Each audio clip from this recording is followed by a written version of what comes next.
מה זה? חומני, חומני.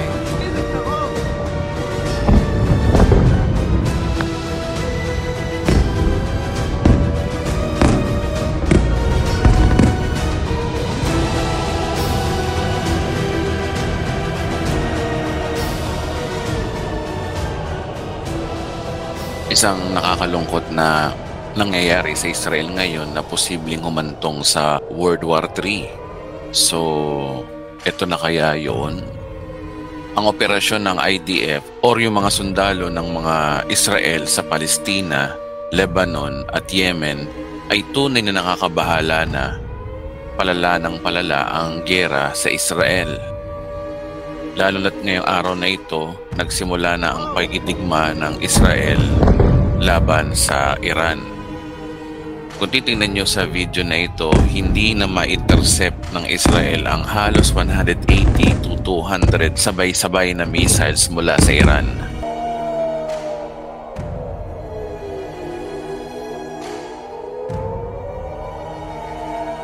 At kung titingnan nyo ang video na ito, ang bilis ng missile.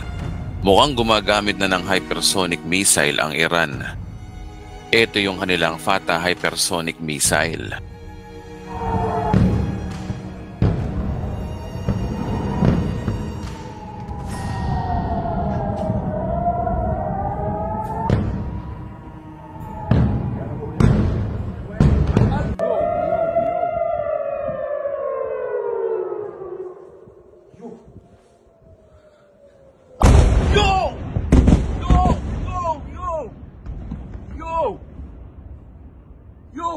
Yo!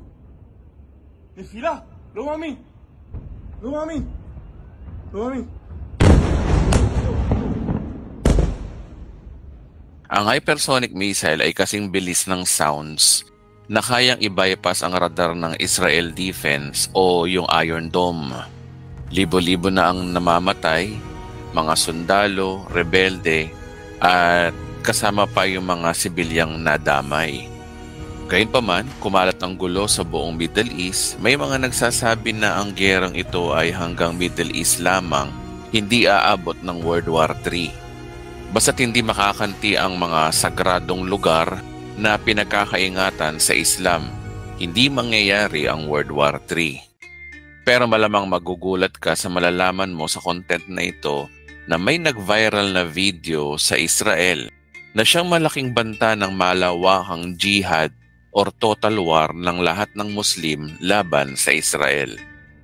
At kapag ito ay nagawa ng Israel, siguradong napakalaking gulo nito, di lang sa Middle East kundi sa buong mundo. At yan ang aalamin natin ngayon. Habang patuloy ang pagbomba ng IDF o Israel sa Lebanon, kahit napas lang na ang pinuno ng Hezbollah, ang Yemen naman ang pinupuntirya ngayon dahil sa mga Houthi. Maraming naniniwala na hindi mauuwi sa World War III ang gerang ito. Dahil karamihan sa mga Arabong bansa ay ayaw sumali sa labanan ng Israel at sa mga radikal na Muslim. Kahit magbanta pa na magbanta ang Iran at ang bansang Turkey, hanggang Middle East lamang ang gulo. Hindi ito aabot ng World War III. Kahit ilang beses nang nanawagan ng mga Arabo na magsanib-pwersa daw ang buong mundo ng Islam laban sa Israel, ay hindi ito pinapakinggan ng ibang mga Muslim na bansa sa Middle East. Sa madaling salita, malabong pagsimulan ng World War III ang giyera ngayon sa Israel. Dapat natin maintindihan na ang Muslim ay may mga paksyon din. May mga Muslim na mabubuti at may mga Muslim din na masasama. May Muslim na tahimik ang buhay, may Muslim na radikal na aktivista. Ang Muslim ay nahahati sa dalawang paksyon sa pagitan ng Shia Muslim at Sunni Muslim. Malit na bahagi lamang ng Islam ang mga Shia Muslim. Karamihan sa mga Muslim ay mga Sunni Muslim. Ang grupo ng Houthi at Hezbollah ay Shia Muslim, wherein ito yung suportado ng Iran na may gobyernong Shia Muslim din. Siyempre, hindi lahat ng Shia Muslim ay mga radicals. Marami din mababait na ayaw sa gulo. Sa makatuwid, hindi gaano nagsasalita ang Saudi Arabia, Qatar at UAE. hinggil sa labanan ng Israel at Muslim na sumasang-ayon sa pinaglalaban ng mga Shia Muslim. Actually, merong balita sa Times of India sa kanilang YouTube channel. Magtataka kayo bakit nagdiriwang ang mga Muslim sa Syria nang mapatay ang pinuno ng Hezbollah na kamakailan lamang na si Hassan Nasrallah. Pagpapatunay ng gera sa Israel ngayon ay hati-hati ang mga Arabo o Muslim na bansa sa Middle East. Pero mayroon isang bagay na magdudulot ng pagsama-sama ng halos 2 bilyon na Muslim sa buong mundo laban sa Israel. Kung ito ay mangyayari, siguradong lalabas sa gitnang silangan ang napakatinding tensyon at maaring maging mitya ng World War III. Ang tanong, ano yung ikagagalit ng buong Islam laban sa Israel? Ngayon, simulan natin sa 3 sagradong bagay o lugar ng mga Muslim. Una, yung Mecca, kung saan naandun ang moskeng ginawa ni Abraham na nakabalot ng telang itim. Pangalawa, yung Medina, ang lugar na kung saan unang grupo ng mga Muslim ay naitatag. At ang pangatlo ay yung Dome of the Rock, na moske ng mga Muslim na nasa poder ng Israel. Ang 3 lugar na yan ay napakasagradong lugar sa Islam. Kaya nga matindi ang seguridad ng mga gusaling ito. Ang Mecca at Medina ay parehong nasa Saudi Arabia, pero yung pangatlo, ang Aram al-Sharif o yung Dome of the Rock ay hindi, dahil ito ay nasa bansang Israel. Ang sagradong Aram al-Sharif ay kinilalang Temple Mount ng mga Israeli.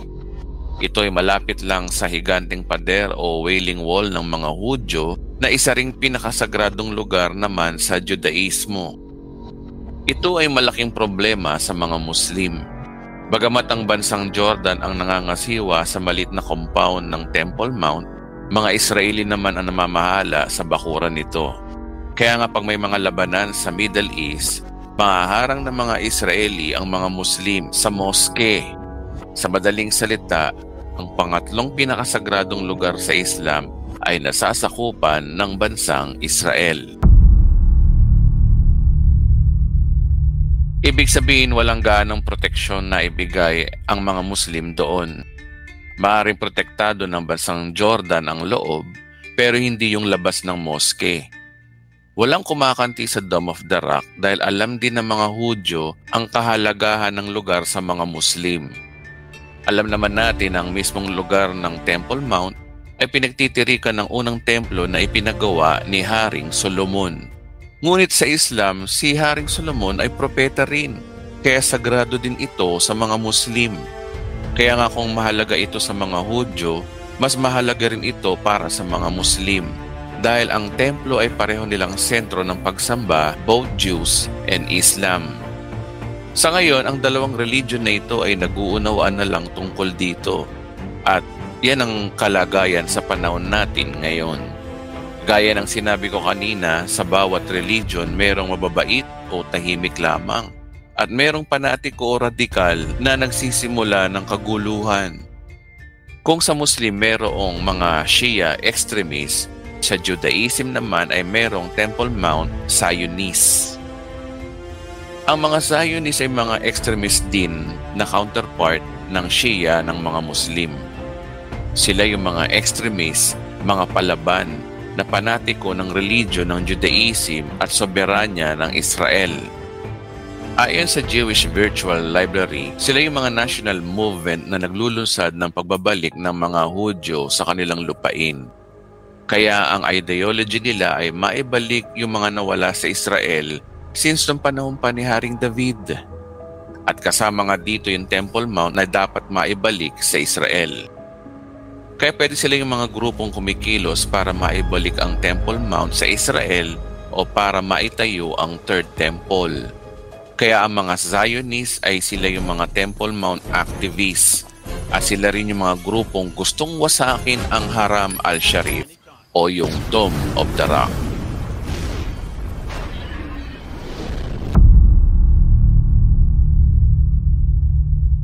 Ngayon ang tanong, ano yung video na nag-viral na maaring simulan ng World War III?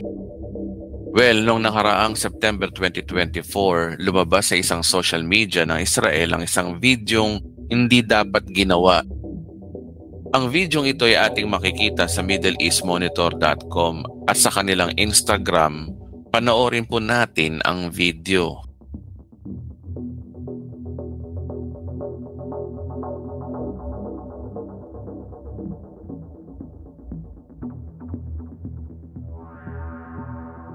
Makikita ang nasusunog na Dome of the Rock at makikita ninyo ang caption na "Coming soon of these days."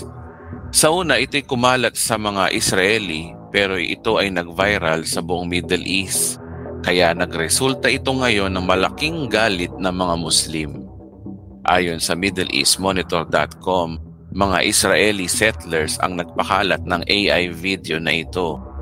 Sila ay gumamit ng AI video na pinapakita yung nasusunog na Dome of the Rock. Ang mga Israeli settlers na ito, karamihan dito ay ideology ng mga Zionists. Sa gitna ng laban ngayon sa pagitan ng Israel laban sa mga Hamas, Hezbollah, Houthi at ang bansang Iran, ang paglabas ng video ay nagbabanta na malapit na raw maganap ang pagsunog ng Dome of the Rock. Kaya ang resulta nito ay hindi lamang nagpagalit ng mga Shia Muslim, pati na rin ang Sunni Muslim. Ngayon, dahil sa lumabas na bidyong ito, nagkakaisa na ang mundo ng Islam sa galit at puot laban sa Israel. Ayon sa S2J News, yung ginawa daw ng Israeli settlers na AI video na nasusunog yung Al-Aqsa o Dome of the Rock ay nagresulta ng warning ng gobyerno sa Jerusalem na nanganganib o may panganib sa banal na lugar or holy site. Kaya ang resulta, nananawagan ang Palestina sa buong mundo bago maging huli ang lahat, maging alerto sa posibleng masamang pangyayari sa Dome of the Rock. Marami ang naniniwala na ang banta sa seguridad ng banal na lugar ay magiging dahilan ng pagkakaisa ng buong Islam. Shiite man o Sunni Muslim, ang buong mananampalataya ay hindi papayag na angkinin ng Israeli at sunugin ang isa sa kanilang pinakasagradong lugar ng mundo ng mga Muslim. Malaking insulto ito sa Islam at kawalan ng respeto sa paniniwala ng mga Muslim. Kaya kung mangyayari ito, sigurado magsasanib pwersa ang lahat ng Islam laban sa Israel na magre-resulta ng jihad o total war. Kaya ang nangyayaring giyera sa Israel laban sa Lebanon, Iran at ilang grupo ng mga Shia Muslim ay lalong lalala kapag nangyari ito na magre-resulta ng World War III. Kung mangyayari ito, posibleng madamay ang ibang bansa at magsisimulang makialam ang Russia, China at Amerika na nakapropesiya na sa Biblia. Ang inaalala ko dito, paano kung hindi mga Israeli ang magsunog ng mosque na ito? Paano kung sa side ng Islam na gaya ng Hezbollah, Houthi o Iran ang gumawa nito para may dahilan silang magkaisa ang buong Islam laban sa Israel? Posible kaya mangyari ito na tinatawag na false flag attack? O pwede rin sa side ng mga taong gustong ilunsad ang one world government para malantad ang Antikristo? Dahil kapag nawala ang Dome of the Rock, papasok na ang Antikristo dito para itayo ang third temple ng mga Hudyo at pakalmahin ang mga Arabong bansa. Posible kaya mangyari ito? Kaya isang nakakatakot na pangyayari na kung hindi Israeli Zionist ang magsunog nito, baka ibang paksyon ang gumawa nito. Kung mangyayari ito, dito na kaya magsisimula ang Third Temple? Sisiklab na kaya ang World War III dahil nakapropesiya na ang paglusob ng Russia at Arab country na sinasabi ng Biblia na Gog and Magog War na pasimula ng Tribulation Age? At bago magsimula ang Tribulation Age ay magra-rapture muna. Ito ay propesiyang nakasaad sa banal na kasulatan. Well, abangan po natin ang mga kabanata, kaya maging mapagmatsyag at maging handa at mukhang papasok na ang ating mundo sa Book of Revelation.